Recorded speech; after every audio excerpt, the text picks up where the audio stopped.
Um, this is a panel that's first of its kind that we're doing at Publishing Next. Very often, publishing conferences talk mostly about editorial, about sales, about distribution, about translation, about all these kinds of things. So, very rarely do we actually get to talk about the other parts of the publishing business. So, how do you look at the business as a whole, and not only as, how do you commission books, or how do you edit books, or how do you translate books, how do you sell books, and all of that. So, we are looking at some of the other aspects of the publishing business.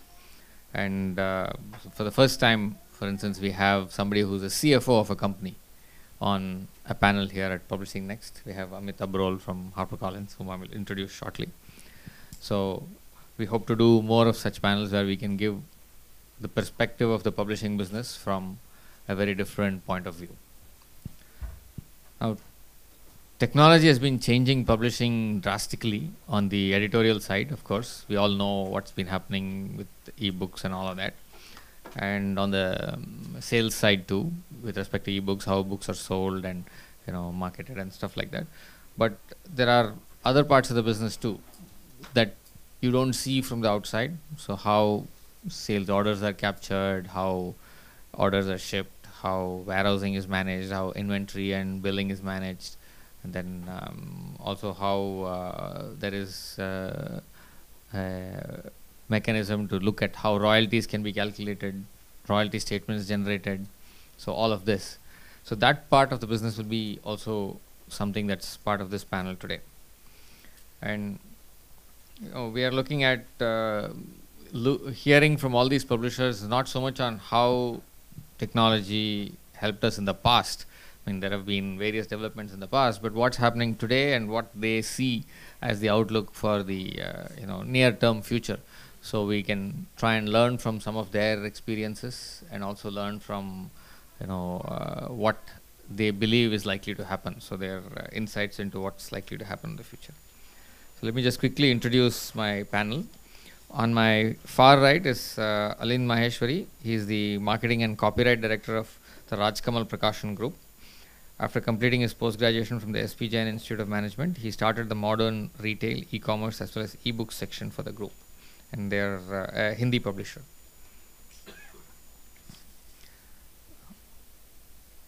To his left is Amit Abrol, who is a chartered accountant by qualification. He's the CFO and operations head at HarperCollins and looks after the finance, operations, HR, and IT functions in the company. And he's been in the publishing industry for quite some time. He's worked with Sage, he's worked with Hachette and Penguin in the past. So he has a very intimate knowledge of how things work in publishing from a business point of view. To my right, immediate right, is Andre. I think you are somewhere else in this. So okay. So I will take the liberty of skipping, introducing Andre. You know him already. To my left is Anurima Roy. She looks after the marketing and publicity for Bloomsbury India and is responsible for marketing and publicity and social media for the trade, academic, and children's lists. So she's also been in the publishing industry for a long time. She's been at Oxford University Press and Hachette too in the past.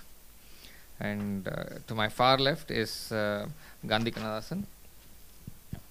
Thanks. So he's a lawyer by training, and he started Kannadasan Paripagam, a Tamil publishing house, in 1977 while still a student. He started by publishing the books of his father, the Tamil poet Kaviyarasu Kannadasan, and after his father's death moved on to publish books in Tamil translated from English. Okay. So I'm going to start off by first doing one set of questions with everybody in terms of what they see as the outlook for the publishing industry in their respective spheres. So I'll start by asking Amit to talk about how he sees the publishing industry, the growth of the publishing industry over the last 2-3 years, and trying to project that into the future in terms of how publishing in India has been growing and what his outlook is for that.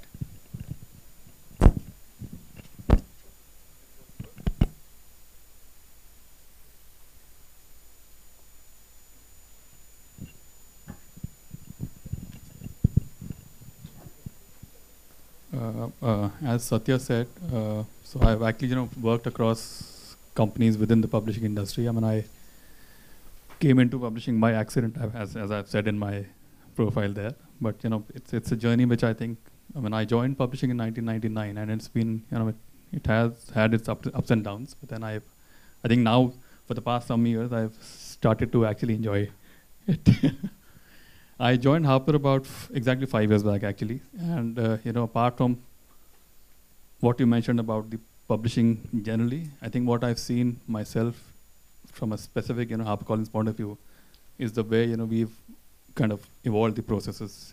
Because there's one basic thing which has changed over the past 5 years. Because when I joined Harper, it was essentially a joint venture with an Indian company in the India Today group. So we had a different set of processes, different ways of doing things, different perspective altogether on the way we were actually wanting to grow the business. It was good. I mean, I'm not saying that no pros and cons there, but then so sometime about 3 years back when HarperCollins UK bought over the LMI stake, so we suddenly found ourselves in the middle of complete upheaval in terms of the processes, how we it came as a surprise to most of us, many of us rather, that even the way we were doing things were actually it looked at as if we were still learning there. So there were some processes which we thought were correct, which we later on came to know. Sorry. When you say processes, could you sort of explain what you mean? Yeah, so processes around, absolutely. Processes around, my immediate area of finance, for example, the way we were, since you mentioned calculating royalties, for example, so that is one thing. The way we were generating reports, the way we were forecasting. So I think that's for me has been the single most important factor, the way I have changed, myself. I'm just talking about myself here, but which in a way has also led to, the overall change. So I mean, we started to actually take a 360-degree view, which was not happening earlier at all. And whether it's come because the management change or not, I'm not sure. But then I think it has come for the better, and I think we're still trying to basically take that forward. Now, the one major thing which I've observed, which I've still observed even after 5 years at Harper, is on our local publishing front. Now that is, for me,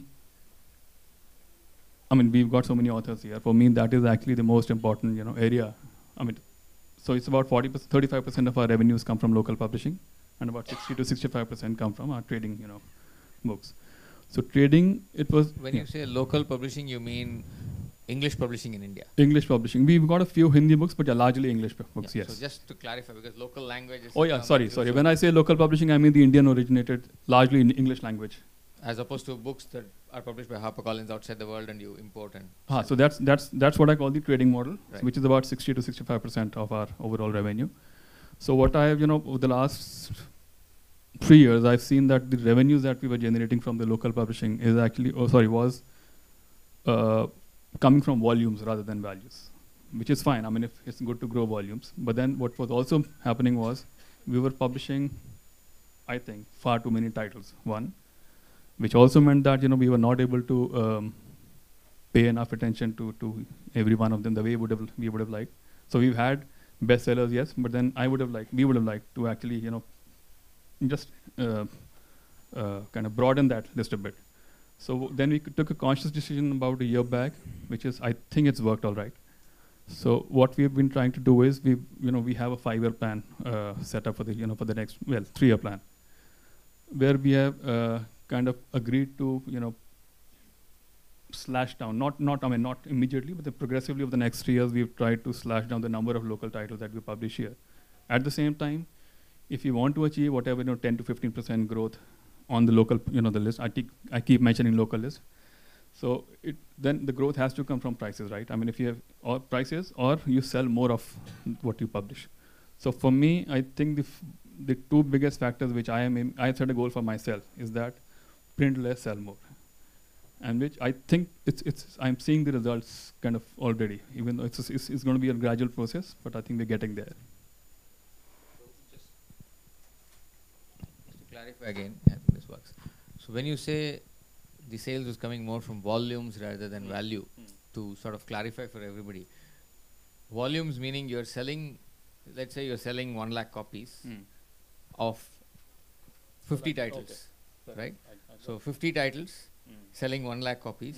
So that's 2,000 copies sold per title. So that's volume. What you would rather prefer is to have 10 titles. Yes, absolutely. Right?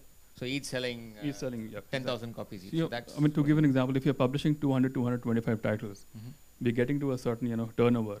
I would be far more comfortable actually doing, lesser number of titles.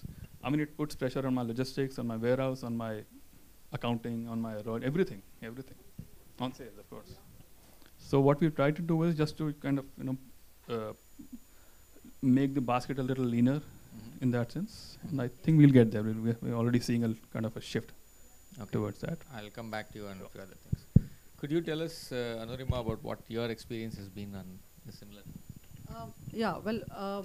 Bloomsbury is the second startup I'm working for. I started Hachette earlier in 2008 with Amit.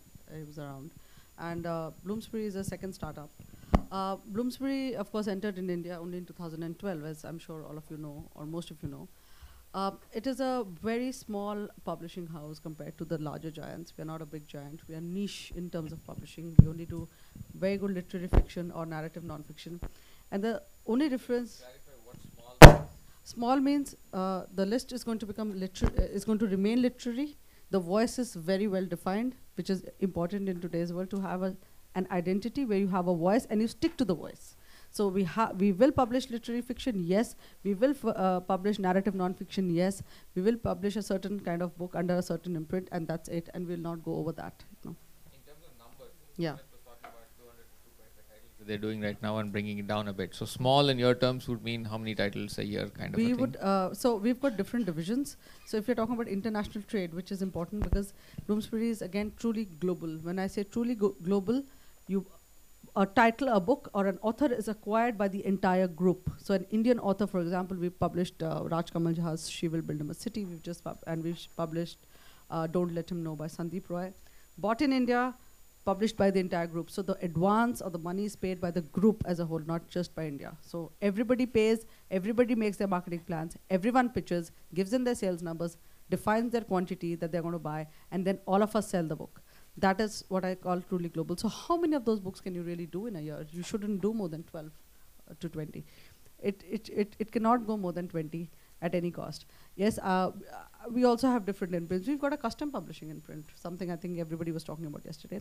That is doing very well, and this is the time of custom publishing. People who buy, you have to have conviction in your own book. I mean, if you're writing a book and you say you can't buy back quantities or nobody else can buy quantities, then you already know there's no audience for you. Okay, just to again clarify, what does custom publishing mean? It's self-publishing. Something which you call vanity publishing.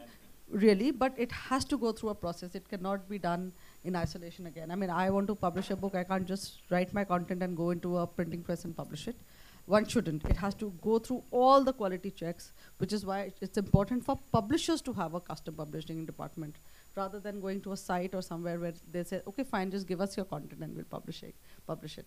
So when I'm talking about international trade again, numbers matter. I agree with Amit in that.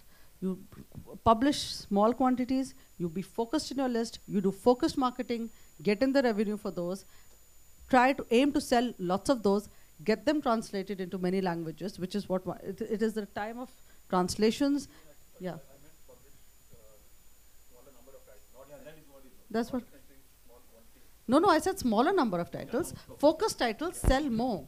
You publish a lesser number of titles, but you sell more, but you define your voice. Voice today is the most important thing in every publishing industry, in every publishing house. That's what I completely feel. And that's the way forward.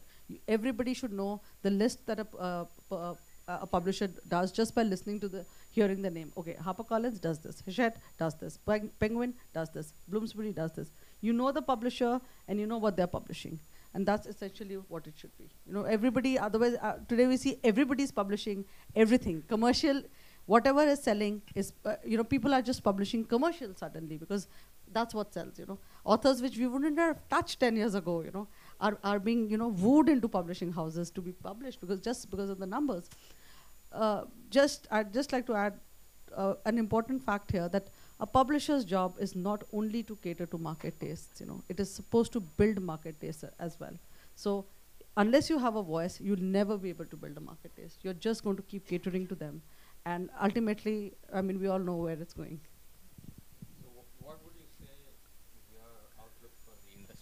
What would you say is your outlook for the industry going ahead? How do you see it? So this is how it has to go ahead. Vision is important. Voice is important. You don't do too much. You do a little. You publish which is right. What defines your voice truly. You focus. Do very very focused marketing. It is not the time. Gone are the days where there were so many bookstores. We had the luxury of going to bookstores, browsing, being able to read book blurbs, look at the cover, feel the cover, and then buy books. It's all gone. So it's time to market directly to consumers to come and buy. For that, you publish a small list and you focus and you go all out and you market them and sell them. In terms of growth, what kind of growth do you see over the coming years? He mentioned 10 to 15% growth is what they're seeing. So how do you see that? If the titles are reduced and if the marketing team is able to focus on fewer titles, the sales team is able to focus on fewer titles, I don't see anything less than 25% growth in our company, because it can happen. It is possible to happen. You just have to go for it, believe in it, and go for it. Okay. And we have to grow like that. I mean, we've just entered the market, Bloomsbury. Don't we have to grow in that? We have to take that kind of a leap, and we have to grow in that way. If we don't, we won't be able to survive in this market. How do you think we'll be able to survive with such a small list? And do you think that the market outside, not in terms of what you can do, how many titles you publish and focus on it and all that, but the number of readers and the kind of price sensitivity that is out there and all that can somehow help you? price sensitivity is only related to books. It's not related to anything else. Nobody cares about buying a 2,000 rupee dress, watching a film, which two people going and watching a film, which will cost you 2,500 rupees. Nobody is worried about price sensitivity in anything else other than books. Price your books high, please. If you can buy a book worth 499 or 599, please, I'm sure you can buy it at 899. Authors don't make any money. Publishers don't make any money. Please make them some money. And stop asking for gratis copies all the time and free copies all the time, And saying, I'm a reviewer, I have a blog. I'm going to review your book in my blog. How many people are there in your blog? 15 people. You go and see there are about 15 people coming to your blog and looking at your book. Fine, great, all publicity is good, but I think we are going to fall in our own trap about saying all publicity is good, because everybody seems to be a reviewer today.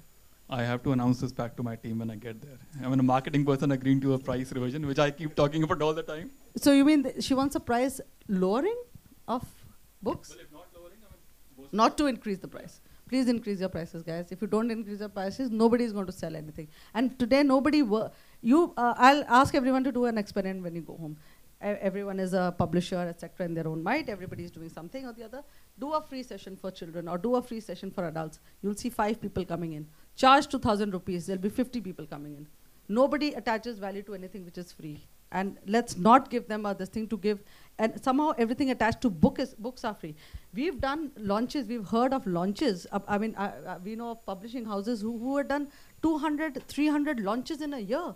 You are calling the whole world, giving them free booze, giving them free food, spending 4 lakhs at a 5-star hotel for an evening to entertain the author and his friends and family and neighbors and dogs and cats, etc. To sell 20 copies.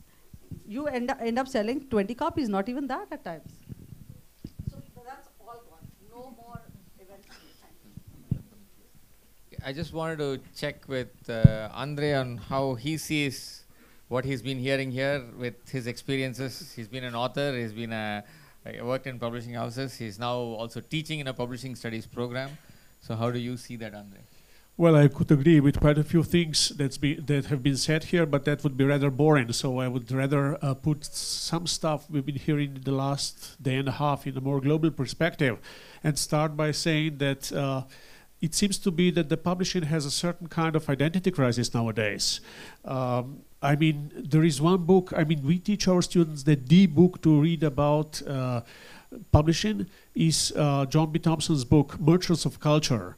And while we are nowadays all certain that we need to be merchants if we are working in publishing or everywhere else, we are not so sure about culture anymore. And this somehow is shown in the 3 big changes that have happened lately due to the technological changes in the publishing industry. The first is the selection of book content. I was very glad to hear that you tend to publish less, because all the other trends in publishing industries go in the other direction. Everybody publishes more and more, and I was so very happy to hear you to also agree with that. The other thing is that the carrier has changed and the distribution has changed too. We've heard a little bit about the latter two here already, so maybe I'll just say a few things about the first one, but before that, let me just mention that all three changes affect the way how people read nowadays. We have a book again published by Nicholas Carr, The Shallows. If I just sum it up very quickly, it says that we don't read that deep anymore. We read on the surface, and some businesses are very happy to adapt to this model, which is probably not the thing that the publisher should do. We were talking here about the changed role of the publisher from publishers used to be gatekeepers, and now they are, we heard yesterday, they are a pathway. Sometimes, very often, this is interpreted as kind of the democratic approach. I come from a country that was under a one-party system, so not what we likely call democratic until '91. So we were very happy to see the democratization coming, and when the internet came, we all said, oh, this is going to democratize it all. But what we see now, when we have these refugees coming through Europe, most of the stuff that people write on the democratic internet is hate speech. And some newsletters and some sites that had comments before started closing the chance for the comment because it goes in the other direction. One thing I cannot emphasize enough is what you said about building the audience. It's the most important things for publishers to somehow build the audience, to develop the readers. How this connects with keeping the prices high, I'm not so sure. I heard quite a few people yesterday who said they are giving away free books, free ebook downloads. It might lead to something, it might lead to a certain amount of readers, but are these the readers who we want? I'm not too sure. Just to finish up with a small research we did in Slovenia, I talked with several people. They said we have no real data about publishing in India. We made a big research in Slovenia last year. It turned out that 27% of people who do read books also read ebooks. So this is a market, but it's not really a market because less than 10% who read ebooks pay for those ebooks. So you cannot live on that one. So far, so good. I'd just like to add to this that I find sites every day selling free books. Every day we can find our new books selling free on one site or the other, and every day we are pulling them down, asking UK to pull some down, whatever it's from their end, whatever we have, every day you can download books. They're available. The Sachin Tendulkar book was available to download free the other day. There's a new Margaret Atwood which is available to download, and we keep shutting them down. But the thing is, you can also see how many downloads it's already had. So it's already had 27, 28, 30, 40, 80 downloads. So those books are read free. That's why the boom for ebooks. That's why we say, oh, there's so much readership. From English, let's look at a very different perspective from the languages. So I'll ask Gandhi to tell us a little bit about the situation in the Tamil publishing industry. First in terms of the outlook, what the outlook is for the industry, how is it growing, and then how many titles are being published, and again the difference between volume and value. How do you see that playing out in the industry across all the publishers? Because there is a wide spectrum of publishers, so how different people are doing different things, and also in terms of building the audience. So what's possible there, and whether piracy is something that's important. I'll answer one after the other. Yeah. If you remember, can I take this? Yeah, okay. Good evening. Sitting there and sitting here makes a lot of difference. I didn't mean sitting next to Anurima, right? So, anyway, see, the Tamil publishing industry, okay, finished laughing? I love that last laugh. Asha, see, what happens is, the Tamil Nadu has got a very good literacy rate. And all these years, our government is very supportive. And our library movement, started by the learned Kamraj, was one of the biggest library movements in India. and it is growing. And the next ambitious library project that came up was every panchayat should have a library. Anyway, that was shut down by this government. That was started by the earlier government. They already bought about 11,000 copies in each title. So that was shut down by this. Okay, anyway, it's lying low now. And then our Anna Centenary Library, which you also know. Okay. Now, what happens with the publishing scenario is as old as almost 100 years. The Tamil language publishing is as old as 100 years to 120 years. There is two publishing company that is still existing. One is Alliance, which has come 100 years plus, now they're going on strong. And then there is another company, Lifco, which is going to touch 100 years. So it's such a traditional publishing we have. And we have somewhere around 1,000 to 2,000 essays registered publishers, and unregistered publishers are more than around 3,000 to 4,000. So it's comes to about 7,000 to 8,000 publishers, known publishers, which is who publish books regularly. And then our Tamil has a wealth of literature because our tradition comes right from the Sangam period and comes from the 13th and 14th and 12th century. So we have wealth of literature. And our government also started one thing called nationalization of authors whose books are not available in the market one way or the other just because of some legal aid problem or due to the publisher not publishing it. So the government has nationalized, say about more than about 60 to 70 authors. So the content is, we have enough content, we have great content in terms of speaking on content, we have great content, volume of content we have is plenty, and so that everybody can survive. And the library orders are minimum 1,000 copies, so anyone can survive with those orders. And what is the next question? Basically, what's the outlook for the industry? How many titles are published typically every year? Yeah, and okay. how is the industry growing? What rate is the industry growing? Coming to the present, right? Yeah. Okay, fine. The declared titles will be, the known titles will be somewhere around 2,000 to 2,500 titles, somewhere known declared titles will be. And those self-published, vanity publishing and other teacher after retirement turning into a publisher, all those things will produce about another 100 to 150 titles. So about 2,500 titles, you can definitely take for sure that's about 200 titles a month are coming out, minimum in Tamil. So which is likely to be more? No, how do you see the growth of the industry as a whole? I mean, Yeah. at what rate is it growing? Yeah. Actually, fundamentally the growth of Tamil publishing industry is linked with the government, one. And second thing is, we have an excellent retail bookstores. Throughout Tamil Nadu, we have, and if you can imagine, in smaller villages, we have bookshops. Even in smaller villages, we have good bookshops which sell, and maybe in a small quantity. But the thing is, your money is secure, and he repeatedly gives you an order. And it is an excellent way of doing it. And we have somewhere around, according to me, we have about 1,800 bookshops in our list. In our computer, we have 1,800 bookshops. We have 4 branches. At what rate would you expect the industry is growing? So about 10 to 15%. 10 to 15% Yeah, a year. obviously. Okay. And typically, how many titles would each publisher publish every year?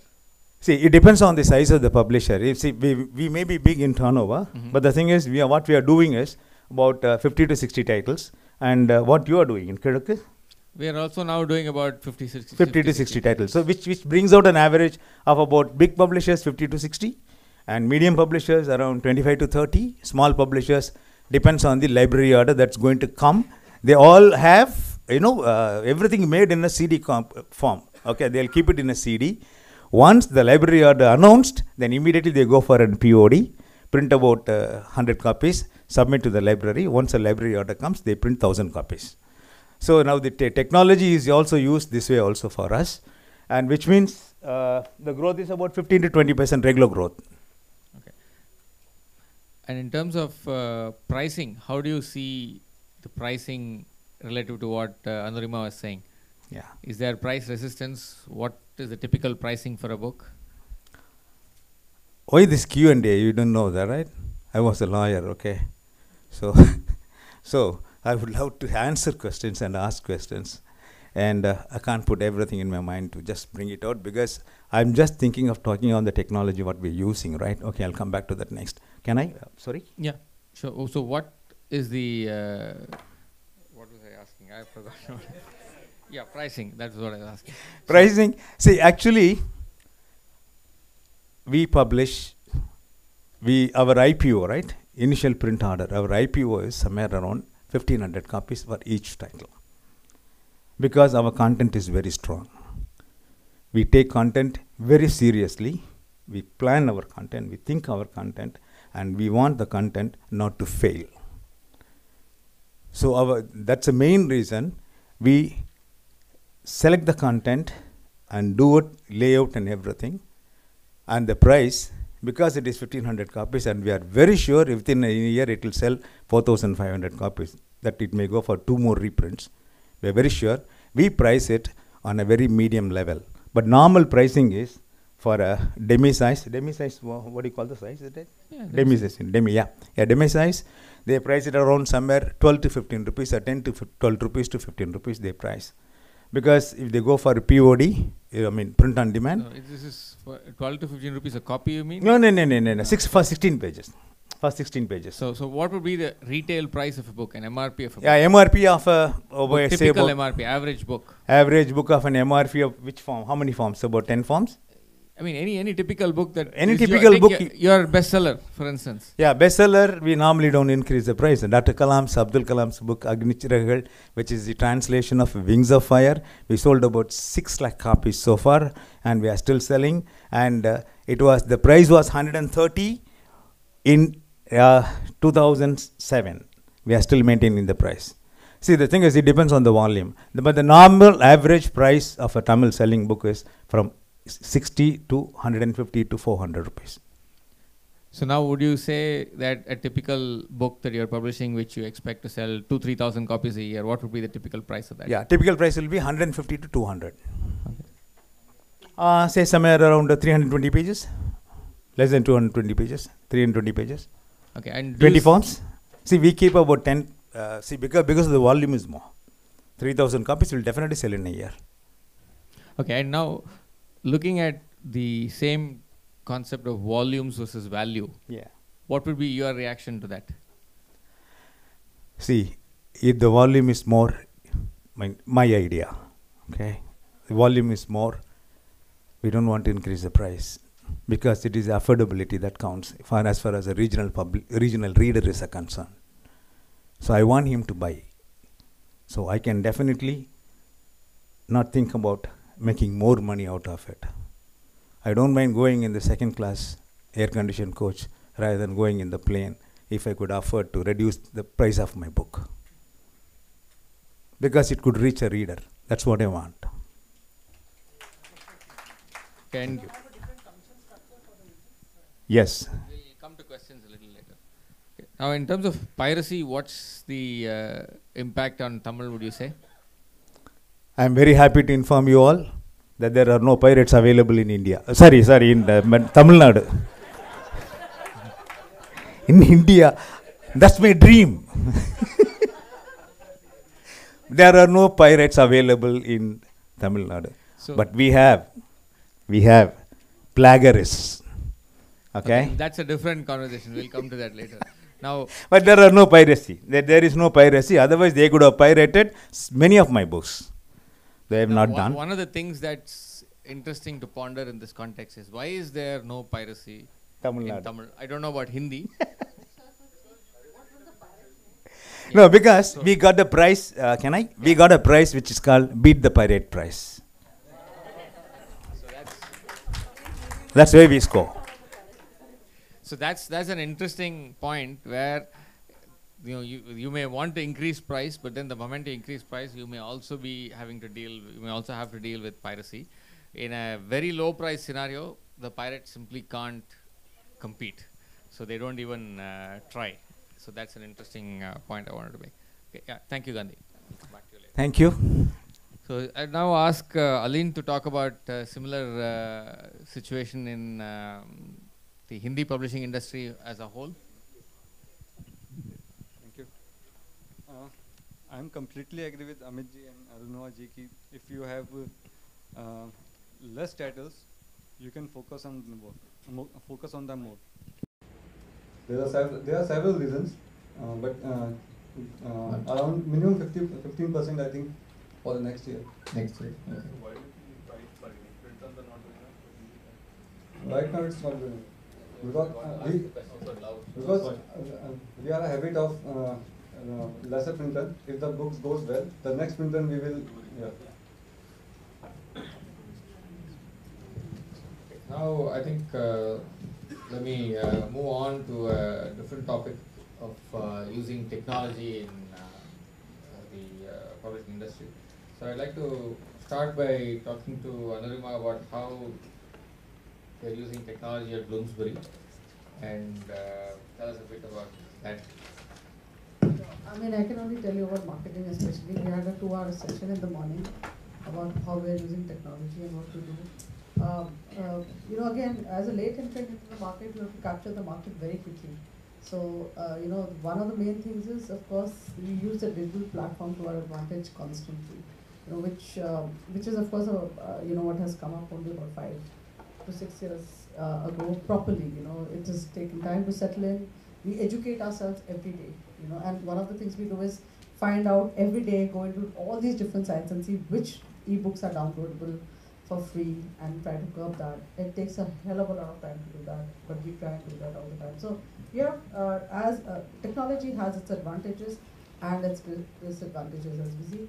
But yeah, for us, for a new company to grow and to define your voice and to be able to spread the name quickly for branding and to sort of get right out there, get your audience in there, it really helps. Also, like I said, you know, we don't have the luxury of the kind of bookstores we used to have, you know, the gorgeous bookstores, and you know, people could spend hours and you know, read through books, browse them, and then buy on the basis of what they've read. You know, they didn't come with a pre-decided mind. Today, it's all very easy to say, oh, I'll just Flipkart a book or I'll just buy it on Amazon. The thing is, you're not browsing at all. You don't even know. You just know just the top line of the books, just a handful, 10. If anybody asks you, name 10 books that you know of or 5 books, I think 90% of the answers would be the same. We did that. We did a little test and we asked you know, kids to come and write in answers. You know, there were a couple of names which I really don't want to mention. You know, all that 1 or 2 name was in everybody's answers. You know, I'm sure we all know who those people are. So, yeah, there we are. So books, authors, you know, who brand themselves. Branding, it's the day of branding. You brand yourself right once. That's all you need to do. You brand yourself once. Robert Galbraith is J.K. Rowling. There were only 200 copy orders before it was announced that this was J.K. Rowling. And when it was, of course, when it came out in the open, you should see the sales of the book. So you brand yourself well. And that's what you should use technology to your advantage.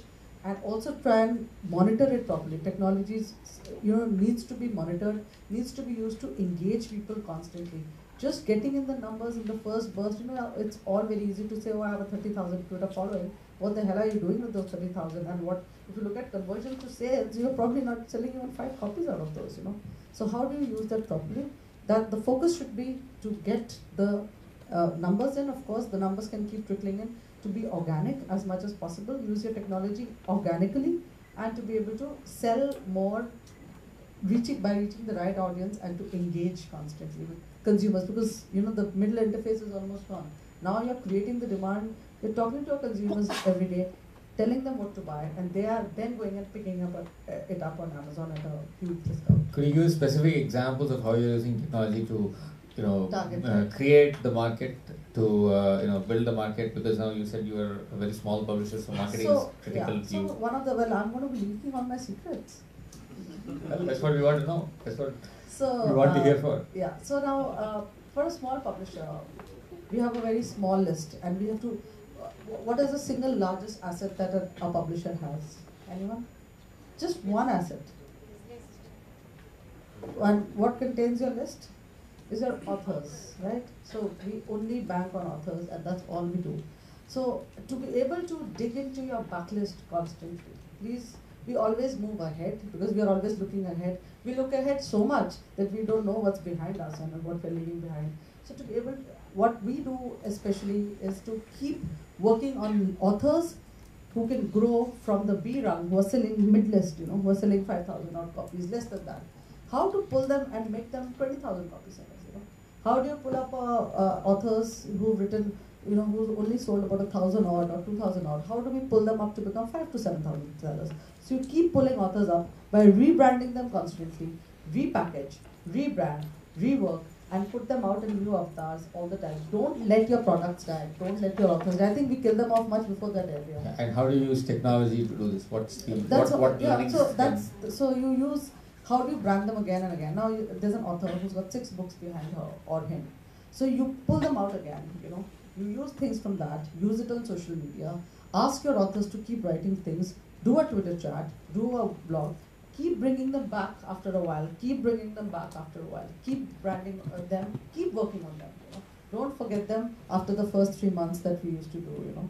So we have to keep working at the author. It's like marriage. You have to keep working at with all your authors. Each one of them individually. They all have different things to offer. Use their Twitter lists. They have got fantastic followings. Twitter, LinkedIn. You've got your followers there. We've got our followers there. You share content and let it go viral, and keep asking them to do things for you. I'm sure they'll be more than happy. Also, sometimes I feel it's very unfair for authors to keep saying that मेरे publisher ने मेरे लिए कुछ नहीं किया. I'm sorry, I should say it in English. My publishers haven't done anything for me. My publishers are not doing anything for me. I mean, hello. I mean, it's your book to begin with. First, you have to think about what you need to do. So it's something that both people need to work at constantly. Authors and publishers, and if they do it together, it works much better, much bigger, and you reach out to the maximum number of people in that way. Okay. You were also talking about how you have a global approach in Bloomsbury. Yeah, we work on global marketing plans, global sales plans, global pricing, as in if our and that all goes into a central system called Biblio. When you open it, you can see for each title what is my update. For example, I don't know who all attended the session today about the social media session. So there was a book called Darjeeling, which is releasing on 15th September in India, but it is already released in the US in May. And we were supposed to print at the same time, and we said no.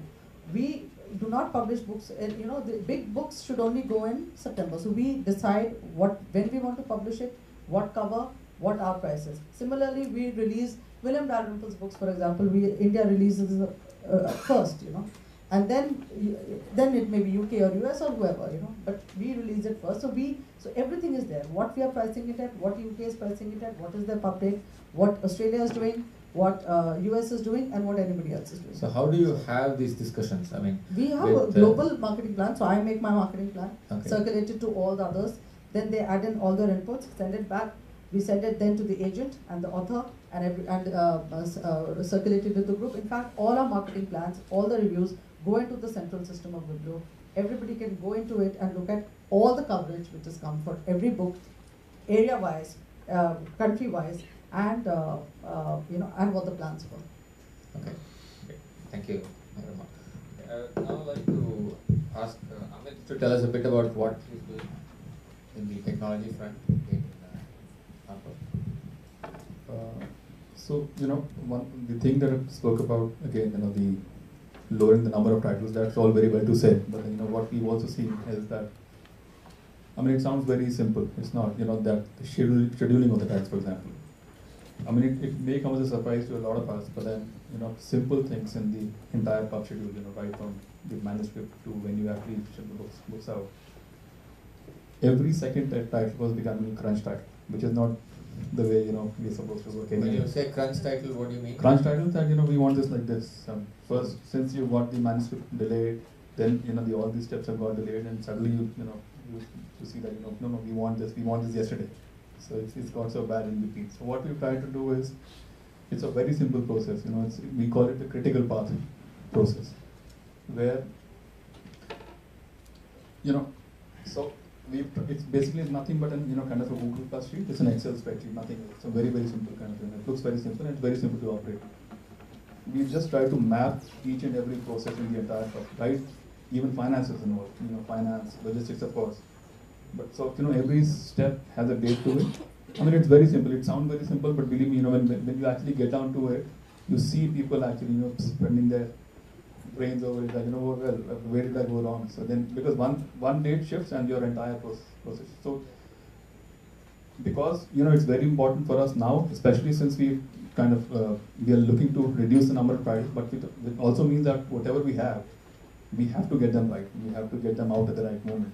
So I think, and that's worked quite well for us. We've been on that for about a year or so. Okay. So what you're saying is you have an Excel sheet where you have the entire schedule of the book from the time it's commissioned. Yes. The dates when it should be manuscript exactly. should be ready. So how it works essentially is nothing but a date-based things. But even a simple date there. I mean, if one date, I've seen it happening, where one date changes and your entire flow obviously changes.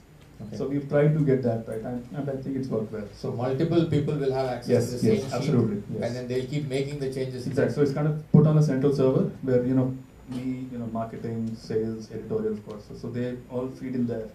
It's very simple to operate, but very difficult to at times, get right. Yeah. But it's working. How do you use technology in your inventory and billing and managing of your finances? Well, now that's a specific question. So what we've got is we are not in a fully operated ERP yet. We try to do that. So we've got two sets of software that we use. One is what we call the Bookmaster, which I'm sure a lot of other publishers here are also using. So Bookmaster is basically an Australian developed customized software for book publishing.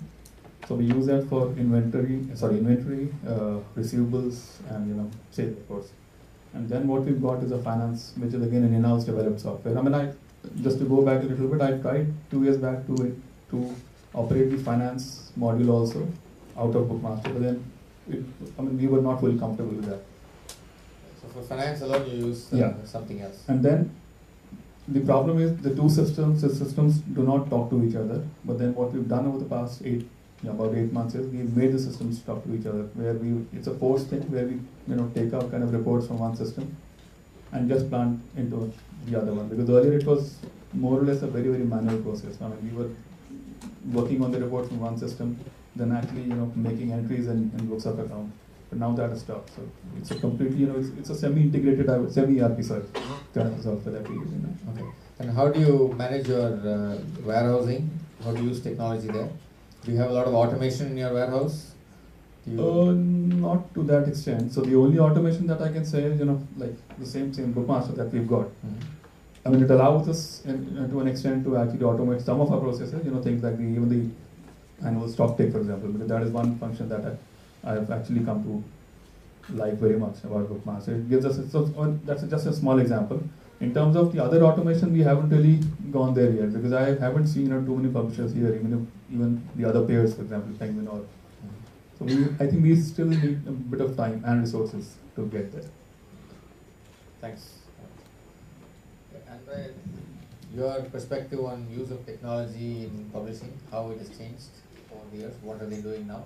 If I compare what my publishing house for which I worked did, it seems to be just the same as HarperCollins India. So this seems to be global when you reach certain scale of number of books being published.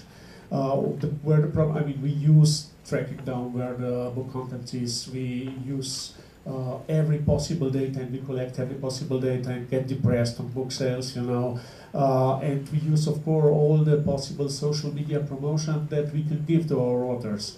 But the problem comes maybe later when you try to reach some wider audiences. For example, within your publishing house, you can decide, these tools are quite cheap nowadays, people learn how to use them very fast. But then just try to get one of your authors to the national TV, for example. That would bring him increased number of sold copies. This is not so easy nowadays. It used to be in previous times. So this is the way where we need to expand actually. Thanks, Andre. I would like to come to you now on how you're using technology in your business in things other than editorial and sales. Can you elaborate on that? I took his permission. I told him, I told the chair that, can I go elaborate on that? He said yes. And anyway. For 2 minutes. Thank you, you're gracious. Okay.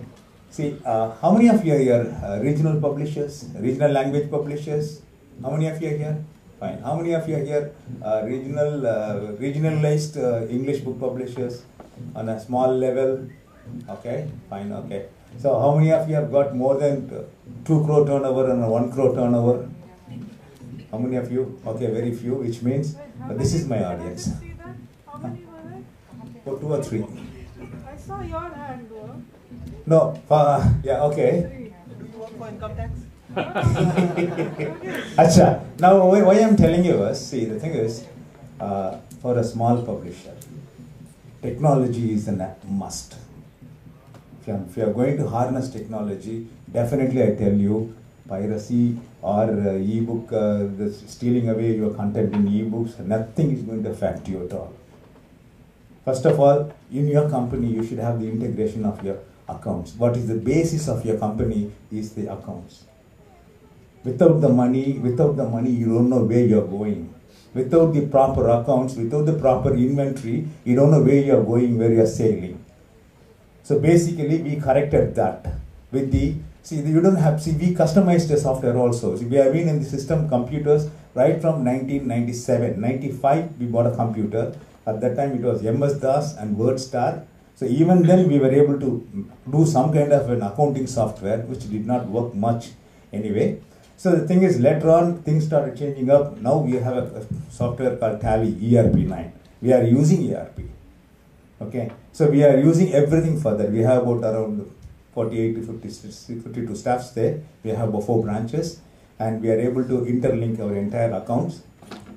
And most of all, authors never trust publishers on the royalty count. Okay, so they come to our office and say, I'm told my book is not being available there. I'm told my book is not available in Madurai. Then I tell, okay, kindly go and meet my girl Jayanti. She'll open up the Tally and she'll show you where the book went, on which date, under which bill, and what the discount was also given. So when you're threadbare with your authors, they're not going to go anywhere, because Tally is something you cannot alter. So the thing is, with Tally, we are able to do royalty calculations. We are able to do TDS, and thanks to Mr. Modi, now VAT is going to come.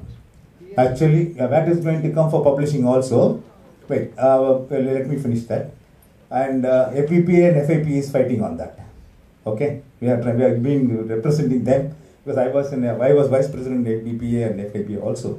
So what do you want to say on that? VAT? No, sorry, GST. But yeah, GST is going to come. GST is going to come. So which is about 2 to 4%. So which is definitely going to come, and we are fighting for that. And then you can fill the tax forms, challans, and conversion. I mean, and the entire account can be converted into PDF. Half a minute more. The rest, my guide will read. You have half a minute. Okay, fine. Okay, then what happens is, this is the way that then goes up. You have online sales. Okay, to promote online sales, you have to have a website. Okay, we have a website that is in English as well as in Tamil.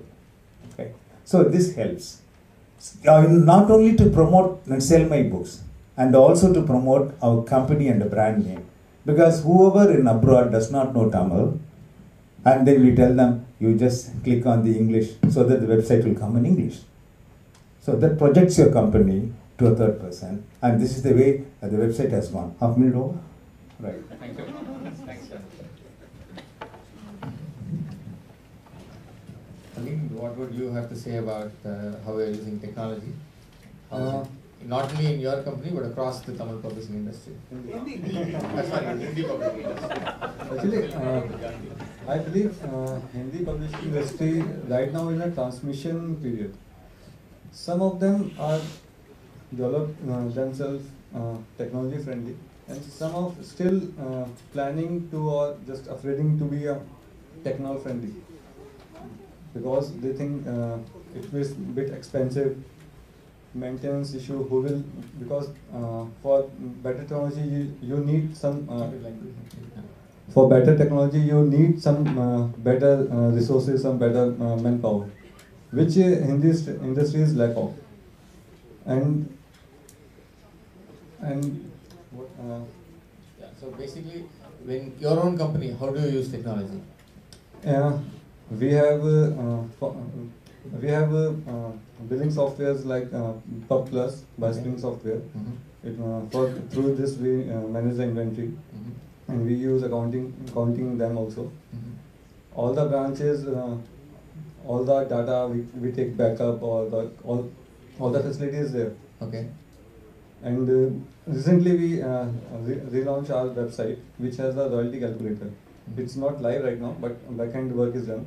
In that we have done, if somebody, some author is logging our website and go to a particular panel, he can just log in his username and password. Then all the sale done by our website is he can track which state, how many books are sold, which title, if they have 2 or 3 different titles.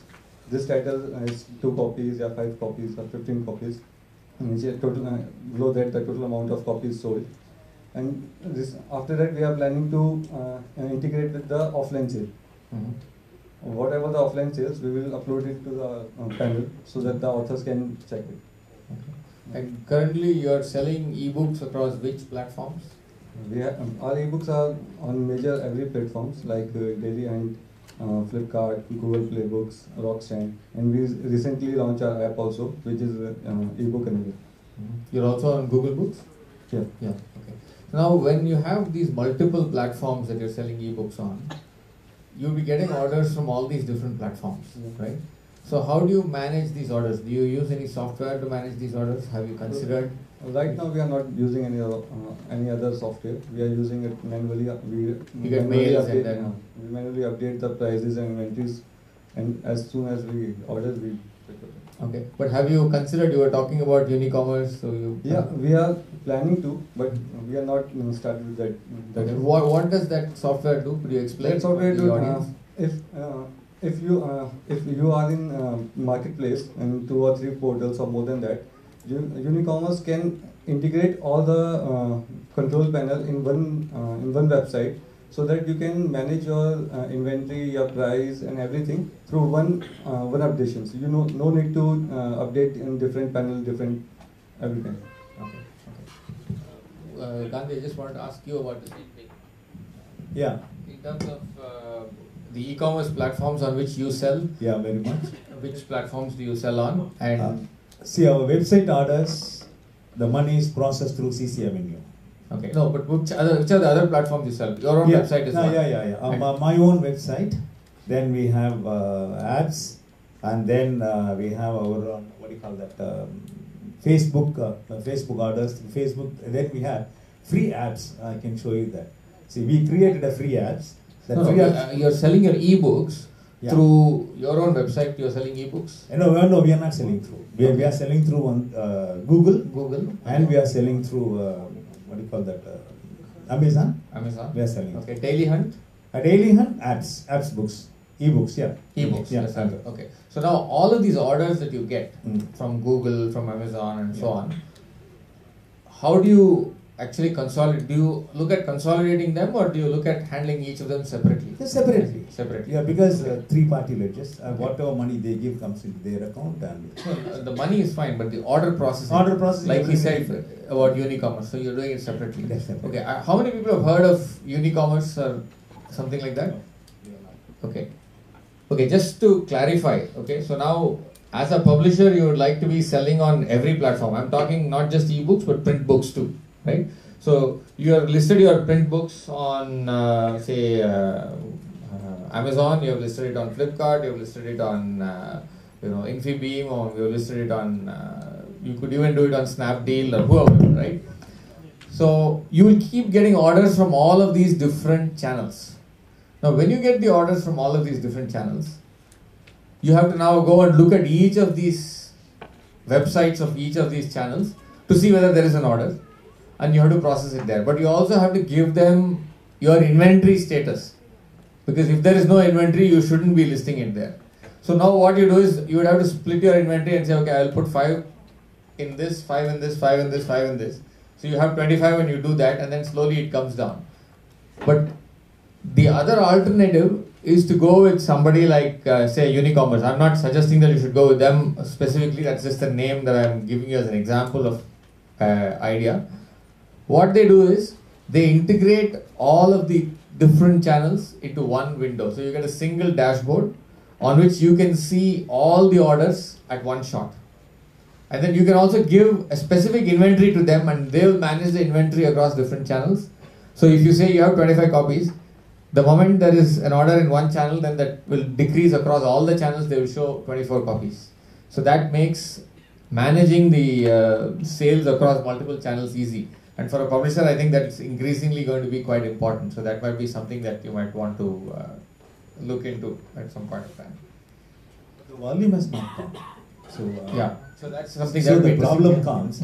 So as long as the volume is very much manageable level, yeah, I think we can maintain manage this. it. And Absolutely. once the volume goes up, what you say is absolutely right. Right. So do you see large sales of ebooks now relative to print books? How would you compare your ebooks? What percentage? Because the migrant population of Tamil is more throughout the world. So only thing is we are not taking the books to them, so ebooks to them.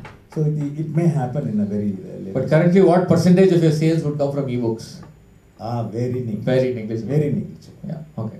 And Aline, in your case, ebook sales. Yeah. Ebook sales, what percentage? It's around to 1 to 3% right now. 1 to 3%. But soon it will grow it. But soon it will grow it. And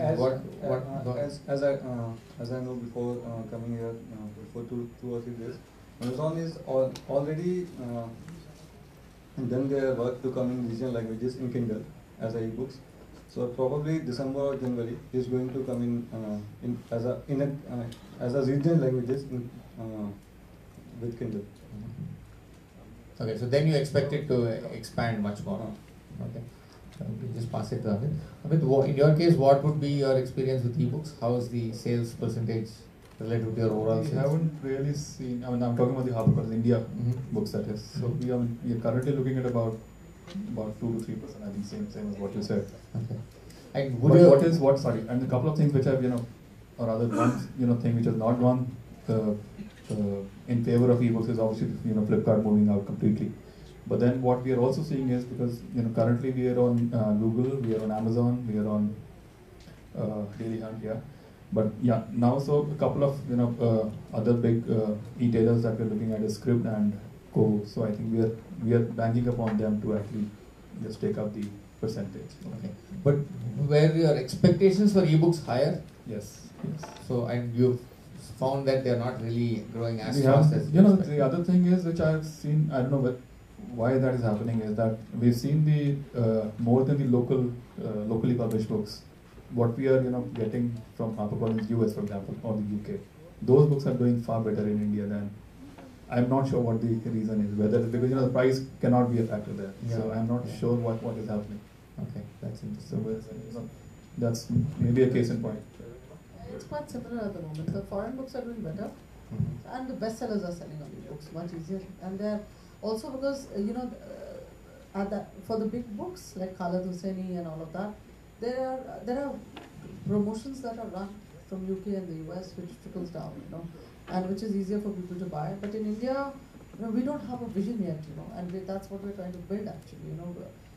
E-books is not really, will not be the future immediately, but yeah, one has to think about doing a lot of e-books, and then the digital marketing will play an even bigger role, once the e-book starts.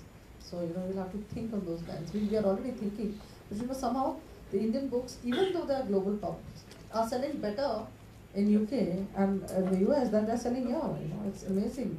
Our India books are selling better in the. What percentage of your sales is ebooks today in India? It's less. It's about 3 to 4%. Yeah, but in the UK it's phenomenal. It's huge. So how do you US is see? even bigger. I mean, you know. So what's your outlook for ebooks in India going ahead? Well, we hope Is it- to build it up to at least 10% maybe. Over in a what couple period of time? years. Next how many years? Well, 2 years hopefully, 2 but years? yeah, at least. I mean, we, you know, the other thing is we should set a high target. I mean, you know, if we set a higher target, we'll land in somewhere. I mean, we should say 15% in 1 year, and then. What will you do to make that happen? We'll market it. What else is there to do? We'll market it. But is it enough if Market you everything. That's it. is marketing enough, or do you see also Market the is- fact that marketing you is know, enough for everything. there are Whether not there is enough- content or not, marketing is enough. Period. Marketing is. So you can sell something that Content doesn't is exist. queen. Yeah. Okay. Thanks. I think I just want to check with Andre also.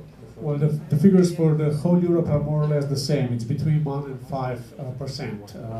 5 in maybe in Germany, 1 in Slovenia, and it goes as far as 3. The figures in the US are quite different, though, much higher, but quite a big portion of that, we cannot say how much, but I would say most of it goes to the self-published books on Amazon. So that's one special field that has a very special business model, which is not to be applied on the present publishers. Yeah, I think one more question that I had here.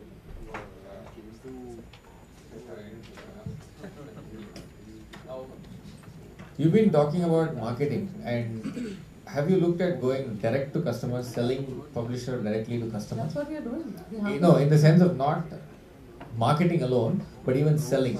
So collecting the payment directly from the customer. It's a very, very difficult thing to do. And like we said, we spend 4 lakhs to sell 20 books if we have to go with that model. But yeah, the only successful publisher who's doing that really is Scholastic, you know, who's selling it directly. That model is completely unique. Nobody is able to replicate it, and I don't think anyone should even try. You know, it should come with a sort of statutory warning for trying that stunt out again. But they have marketed, they have perfected that in their own field. Of course, they have trouble. There's so much damage, there is so much loss, there's money going on, but that is their model, and I think they do it pretty well. But otherwise, I think it's going to be a nightmare. Where is the manpower? I mean, how many people can publishers hire? Publishing is not an industry in India to begin with. So you don't really see it as important that you have a direct connect with your customer. You know your customer's name and what his reading history is, and Yeah, but of course we want to do that. I mean, it's on. it's the holy grail. So the first thing we need to do is have a website, which we don't have yet. We have an India page on the Bloomsbury UK website. So first thing we need to do is have a website. But you know, even after having a website, logistics, it would be a logistical nightmare. What do you think of it? Wouldn't it be a logistical nightmare, or it'll be okay to process books constantly? Do you mean selling off the website? No, selling books directly. The publisher. No, I think from a legal point of view, I'm not sure we have the permissions to do that, because e-com in India is not. I mean, there is no FDI allowed in e-com. The way, as I understand it, and we can. If the books are yours, then you can sell. Well, you're actually right, but then we have got conflicting opinions even on that, because we've gone through the lawyers. So some of the lawyers have. What do you mean books are ours? In what way? It is single brand retail. But do you know that? It is single brand retail in that case. On your own site. No, I agree, but you know, like it could be Hachette UK and Random US. So is it Hachette? I mean, you know. No, I think what you mean is the books published here. Is that what you mean? Yeah. If a company has titles to all of these books and is selling them on its own website, that is single brand retail. Including like for example in our You case. can't sell some other publisher's books on your No, site. that we won't sell No, what I anywhere. mean is like we as HarperCollins India, if we're publishing our own books, compared to if we're importing the books out. Yeah, HarperCollins UK also. You mean from the mother brand also? That's It's a- interesting because You can't sell, the Indian business can't sell their books. The Indian business can only sell the Indian business. So it's only HarperCollins India, but Can only sell HarperCollins India, can't sell HarperCollins. that's what I meant. That's then, so, I mean, so how that's do you- interesting. what are you going to tell the customer? Oh, I can only give you these two, I can't give you the. Okay, there's a regulatory issue there which doesn't allow Other it. than that, we lose whatever the business have. You're telling them I can't give you these. Okay, I think it's time to open to the audience. So there's the first question over there. Let's just see where are the other questions from. 1, 2, 3. Okay, we'll take that one first. Mike, there, please.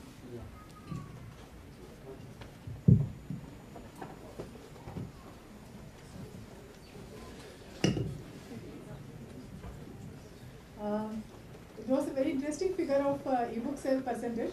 I just wanted to know how much time and effort goes into promotion of your physical copies of book, and how much time and effort goes into promotion of your ebooks. Promotion. Yeah, I mean, bulk of our promotions is towards ebooks, of course. But then I think that's all. Sorry, towards ebooks. Yeah.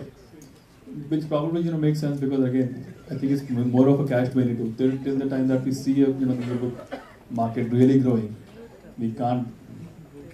Yeah, that's on a list of things to do in future to market our ebooks more. First of all, I mean, there should be some buy. Yeah.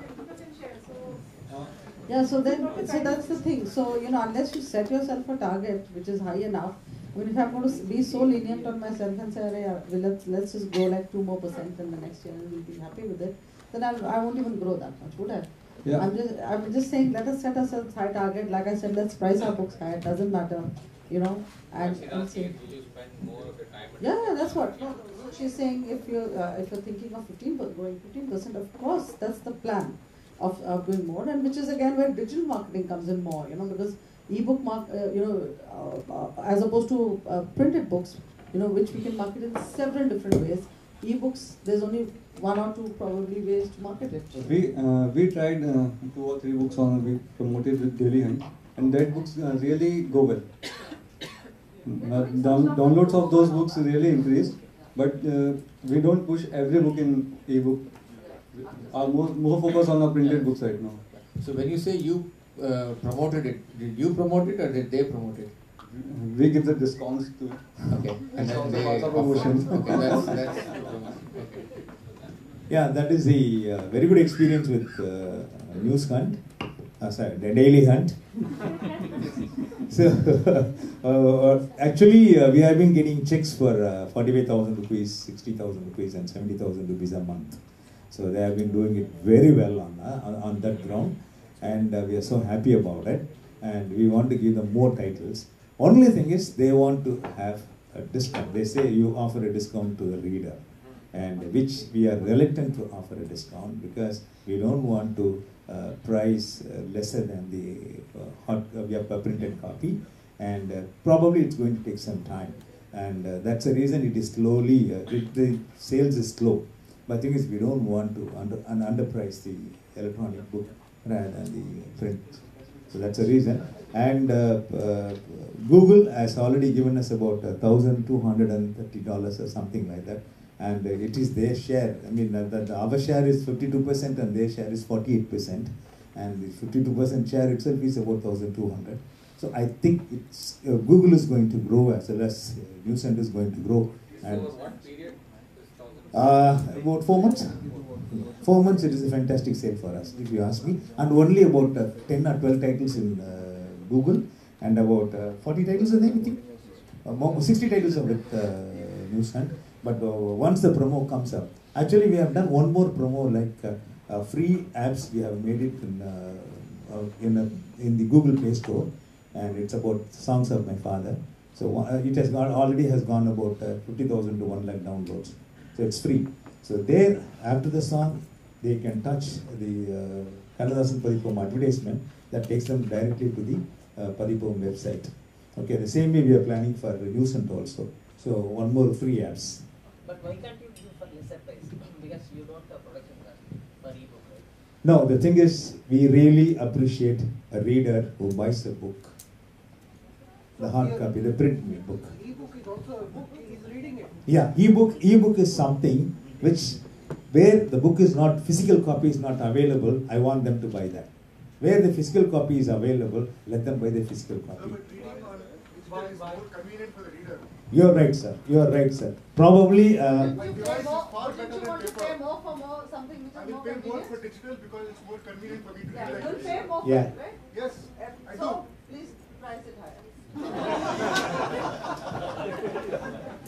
Sorry, I have a question. I have, but that's why I got the mic here. Anyway. Hello. Hi. My question is to Anurima and Amit. Anurima has been raving about increasing prices of books, whether it's P-books or e-books. However, at the same time, none of the publishers are taking a stand on a new arrival which is released today, being sold at a 50% off on an Amazon or a Flipkart. So what's the point of releasing the prices when the same books are sold at half the price? We are completely in agreement with you, and everybody is taking a stand, and there's a constant war happening, about that. They have no business to. In fact, that's it. Sorry? When you take out your titles, all of you. It's marketplace model. How can you take out the titles? We are not even there on it. People are, they're registered. You are not there, but it's your distributor who distributes to physical bookstores who's there. Don't distribute with them. What you distribute with? So you are not there. It's only because the question what this gentleman had is why don't you directly sell, because it's legally not allowed. So Okay. it's just a medium which is being used. Your own distributors who are discounting, whether it's funded by the online sellers or not. However, so what's the point in increasing the prices when it is anyways being sold at half the price?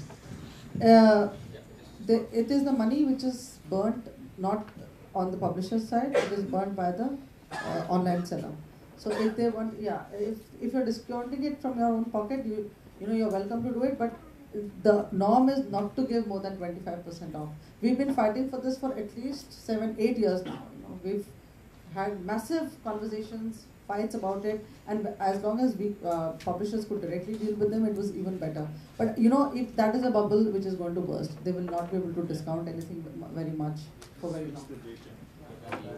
So here I want to say this, Flipkart for that example, okay? Flipkart people, without telling us, they just, one day, one fine morning, open the Flipkart site, it says 30% off, 20% off.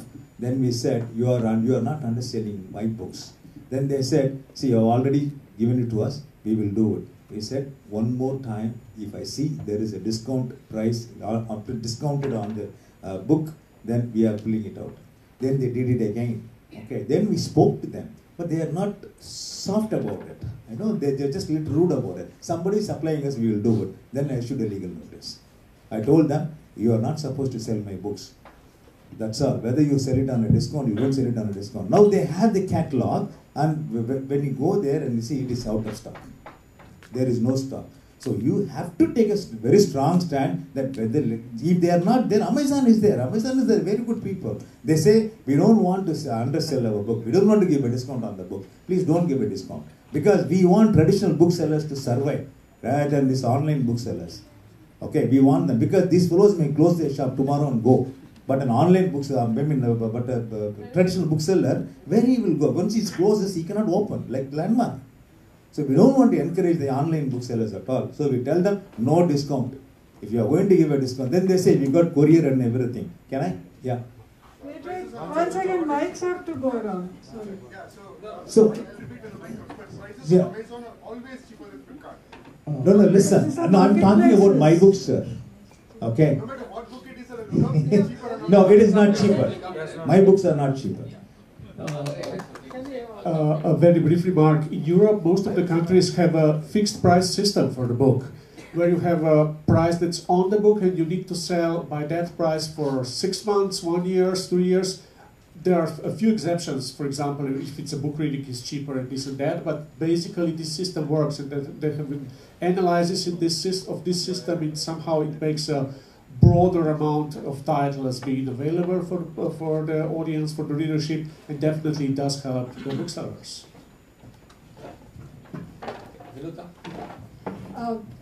Just to go back to something I think that had come up about the percentage of e-book sales. For the last 3-4 years, we are reporting anything between 1 to 3%, 4%. Nobody still gives me a correct figure. It's always between 1 and 3 and 3 and 4.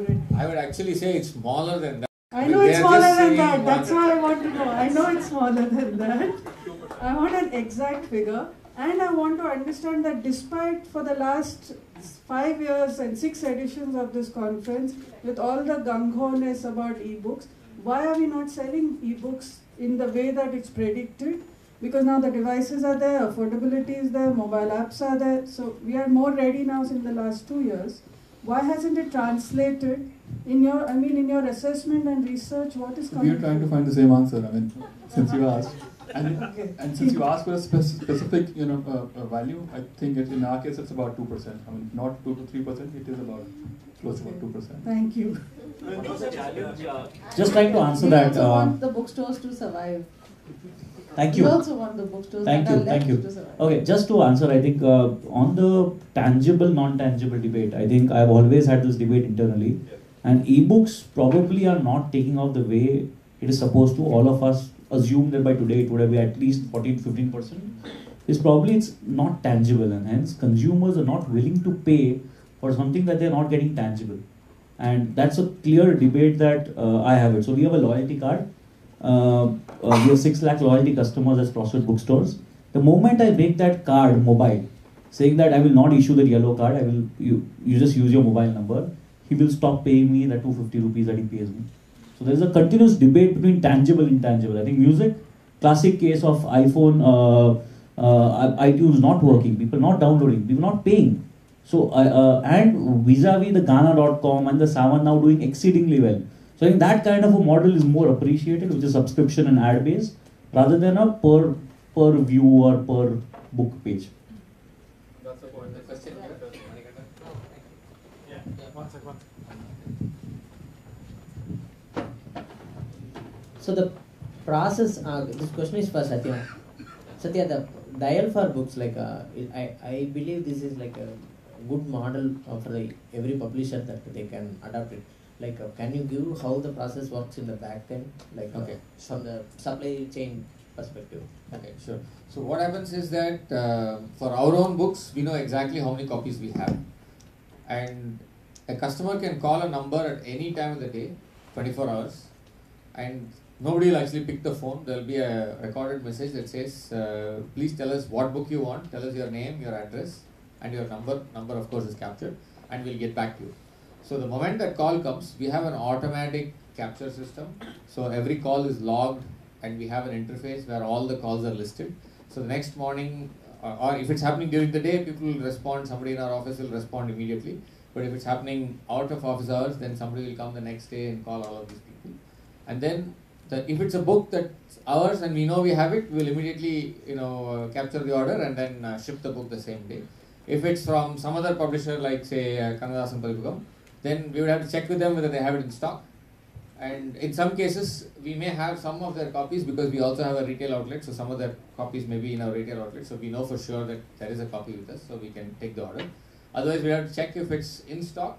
If it is in stock, then we would capture the order. Otherwise, we tell them that we don't have the book, so we can't take your order right now. And all these orders, from the time it is captured, there is again an interface where people can track. So we have captured the order, and the order is in under processing. Then we have placed the order with the other publisher. Then we have received the copy from the other publisher. So the status keeps changing till it's shipped and closed. And then finally there is the loop of payment that closes when the VPP payment comes back, which takes about 15-20 days. And then we close that thing. So that's the way the entire thing works right now. Yeah. Ask for it. When Dial for Books buy books from us or from any other publishers other than their own, they pay cash. Thank you for that.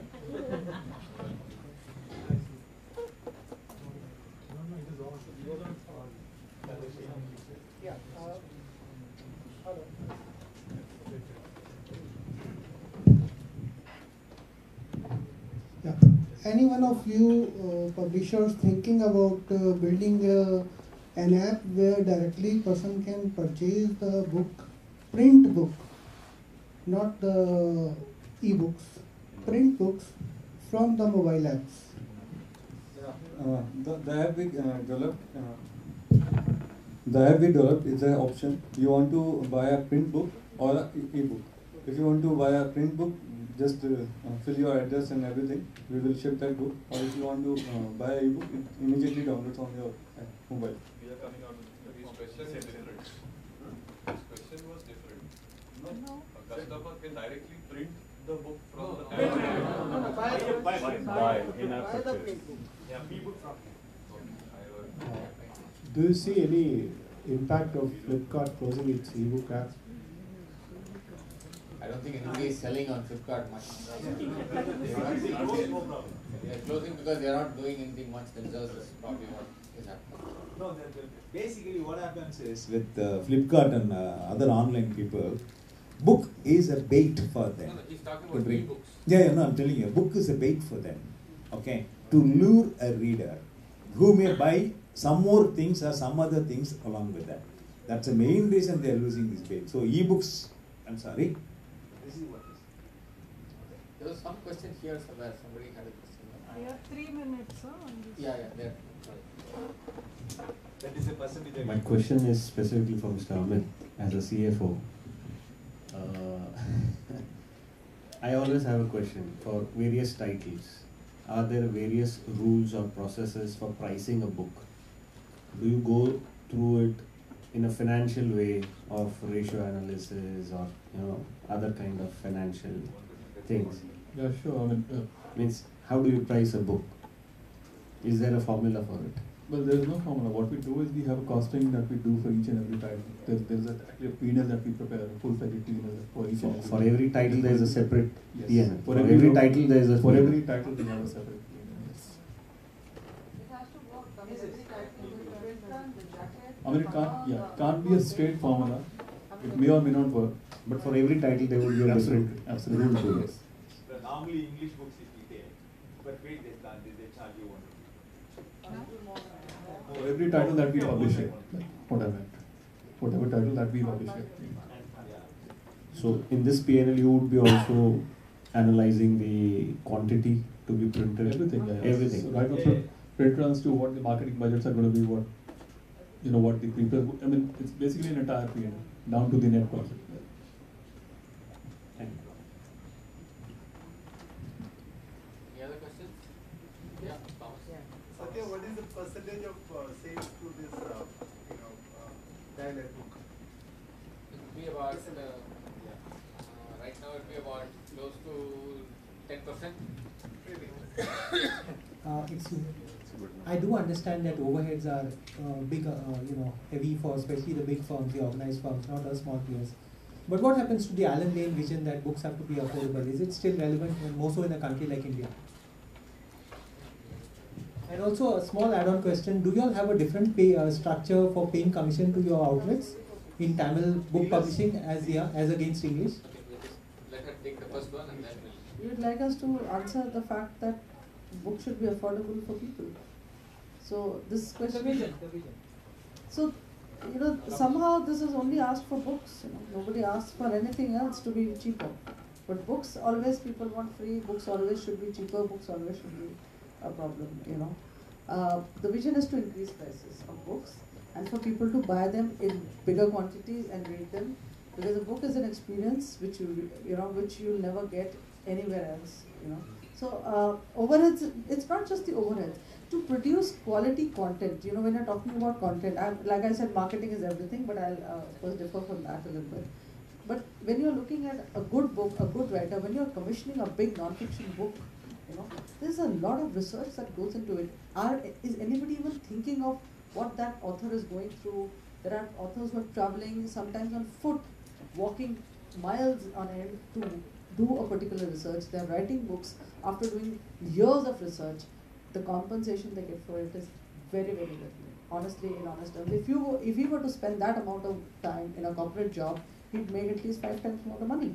So he's doing this, or an author is doing. Authors write books, and I'm talking purely of non-fiction at the moment, which includes research.